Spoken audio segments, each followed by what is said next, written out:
anigoo ah Injineer Cabdiwaad Injineer Cabdi loo yaqaan waxa aad ugu faraxsanahay markaan aan joogno Somal Expo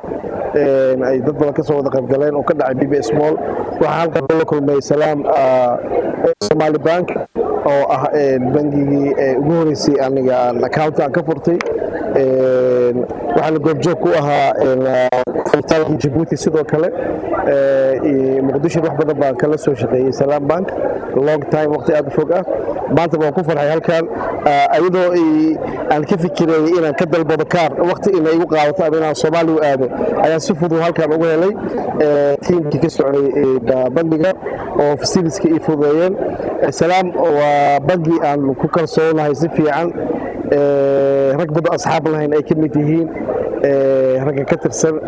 mas'uuliyiintooda ha noqdo ama shaqaalada ha noqdo insha Allah midda kale waxaan mar kale ugu hambalyeynaa sanadguurada 15aad ay Salaam waxay Soomaaliya ama waxay dalka Soomaaliya u qabatayna wax marqaati laga wada yahay oo u baahneen shuruud aan u baahneen taasna waa mahad ilaa waa ugu mahad celinaya dhammaan dadkii juhdiga iyo waqtiga iyo time-ka u horay heerkan soo gaarsiiyay